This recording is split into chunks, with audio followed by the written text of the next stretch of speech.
पाकिस्तान के गद्दार तरीन जर्नैलों के लिए ये डूब मरने का मकाम है जो मैं आपके सामने तफसीलात रखने जा रहा हूँ। क्यों? क्या हुआ? एथियोपिया में हाथ मिला रहे थे, माथे पे हाथ लगा रहे थे, हाथ चूम रहे थे लोग प्राइम मिनिस्टर मोदी का। ये भी आपने देखा होगा। तो बात गौर करें कि ये सूरत हाल जा किधर रही है। उसका इंट्रोडक्शन करवाया, उसको वार्म वेलकम किया नरेंद्र मोदी को। एक जालिम का इस तरह वार्म वेलकम बनता है तो क्या इतनी इज्जत देना नरेंद्र मोदी को, जो कि गुजरात का कसाब तो है ही, साथ साथ कश्मीर का भी कसाब है, क्या इतनी इज्जत देना बनता है? पाकिस्तान को जेलसी महसूस नहीं हो रही?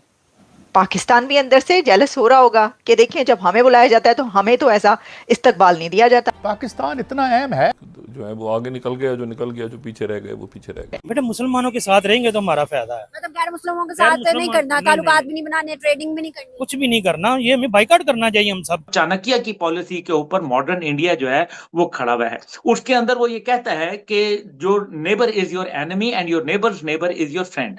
उस कसाब नुमा किरदार को ये बहुत बड़ा सवाल है, जहां से पता चलता है कि शायद सॉरी टू से जो इंटरनेशनल कम्युनिटी है उनके सीने में ना दिल रह गया है और ना ज़मीर नाम के जो लफ्ज़ है उससे वो वाकिफ़ हैं। अगर सही मानों में देखा जाए तो इंडिया ने बेसिकली अपना एक बड़ा इन्फ्लुएंस ओमान के अंदर इस्टेब्लिश किया एंड इट डेफिनेटली वो करता है, इरिटेट करता है पाकिस्तान को कि ये मुसलमान दुनिया में इतना लंबा चौड़ा इन्फ्लुएंस और क्या होगा, कैसे होगा। तो that is the Modi ji कह रहे हैं कि जो मुस्लिम कंट्रीज हैं उनको एक जबरदस्त आउटरीच है। मोहम्मद बिन सलमान, सऊदी अरब का क्राउन प्रिंस, वो तो कहता है कि मेरे बड़े भाई हैं। यूएई के साथ बेहतरीन दोस्ती, कतर के साथ दोस्ती। आपको याद है वो 7-8 नेवी वाले डेथ रो में थे, प्राइम मिनिस्टर मोदी गए मिलने के लिए, डोवाल साहब गए, उन्होंने बोला ठीक है कोई बात नहीं, हम उनको बाइज्जत वापस भेजते हैं सब कुछ। ओमान के साथ, बहरेन के साथ, जितनी भी ये ऑयल प्रोड्यूसिंग कंट्रीज हैं, मुस्लिम कंट्रीज हैं, इन सब के साथ इंडिया के रिलेशनशिप बहुत शानदार हैं। दोस्तों आपने सोशल मीडिया पर तो देखा ही होगा किस तरीके से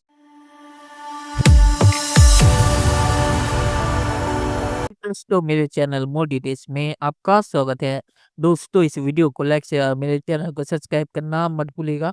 तो दोस्तों मोदी जी का जो ओमान, इथियोपिया और जॉर्डन में स्वागत हुआ है उसे देख के पाकिस्तानी मीडिया में मातम छा गया है और पाकिस्तानियों के दिल जल गए ये देखे कि इथियोपिया में जो मोदी जी का स्वागत हुआ और जो इथियोपियन मोदी जी का हाथ पकड़ रहे थे और वो पकड़ के चूम भी रहे थे, उसे देख के पाकिस्तानी मीडिया को ज्यादा जलन हुई कि इथियोपिया में मोदी जी का हाथ पकड़ के इथियोपियन हाथ चूम रहे हैं। तो इतना स्वागत पाकिस्तान ने सिर्फ अपने सपने में ही अपने प्राइम मिनिस्टर का देखा होगा, जो मोदी जी को जो ओमान, जॉर्डन और इथियोपिया में स्वागत मिल रहा है और वहाँ के जो पीएम है वो मोदी जी की गाड़ी भी चला रहे हैं।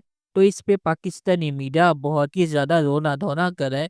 दोस्तों ये वीडियो बहुत ही मजेदार है, इसे आप पूरा जरूर देखिएगा। तो चलिए और इंतजार न करके वीडियो देखते हैं। प्राइम मिनिस्टर मोदी को ओमान के अंदर बड़ा हिस्टोरिक वेलकम मिला है। नॉर्मली ये ऑप्टिक्स मुसलमान दुनिया के अंदर, पाकिस्तान के अंदर एक डिफरेंट एंड से देखे जाते हैं, क्योंकि पाकिस्तान ने हमेशा ये चाहा है कि मुसलमान दुनिया इंडिया को कश्मीर के लेंस से देखे, बिकॉज इंडिया ने एक मुस्लिम एरिया के ऊपर कब्जा किया हुआ है।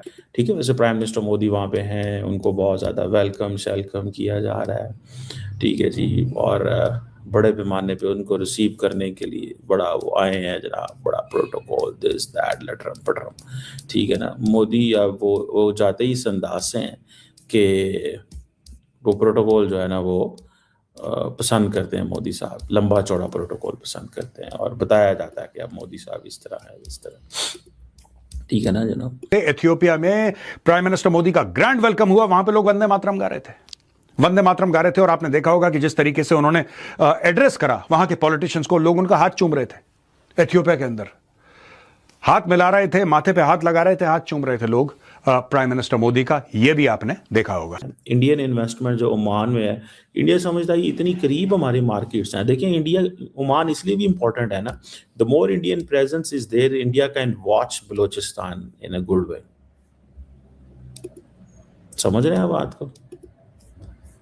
जितना ज़्यादा इंडिया की प्रेजेंस होगी, इंडिया ग्वादर को और पाकिस्तान को बहुत अच्छे से देख सकता है।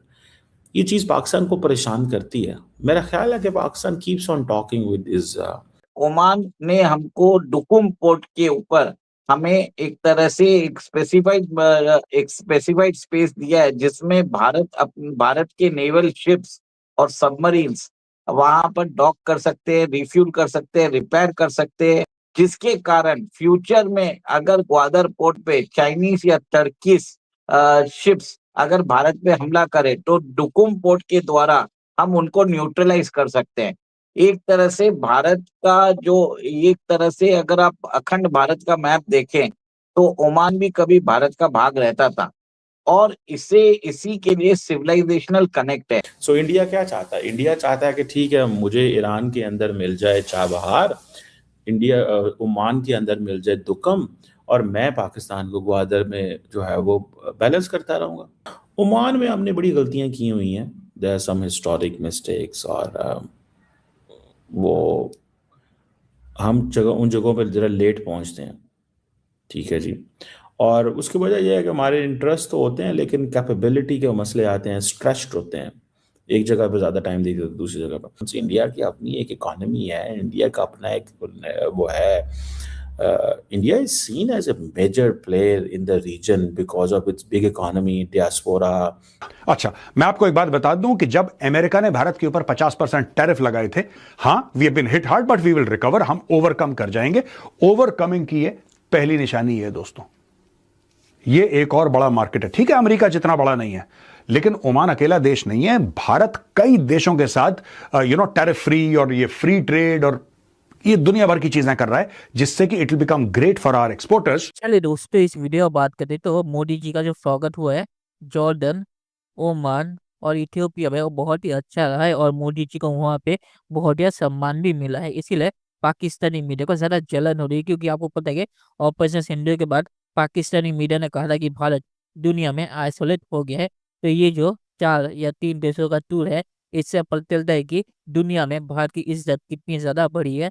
और जो गाड़ी चलाना और हाथ चूमना, वो ऑप्टिक के लिए अच्छा है। इसके अलावा भी जो ट्रेड डील साइन हुई है ओमान के साथ भारत की, वो बहुत ही ज़्यादा अच्छी है। और इस वजह से आपने देखा होगा जो एक्सपोर्ट का नंबर आया है, भारत का एक्सपोर्ट बढ़ गया है, क्योंकि भारत ने अपने एक्सपोर्ट को डाइवर्सिफाई कर दिया है ट्रम्प के टैरिफ से बचने के लिए। इसीलिए ट्रम्प का टैरिफ भी भारत की इकोनॉमी को नीचे नहीं कर पाया और भारत की इकोनॉमी और भी ज़्यादा बढ़ गई।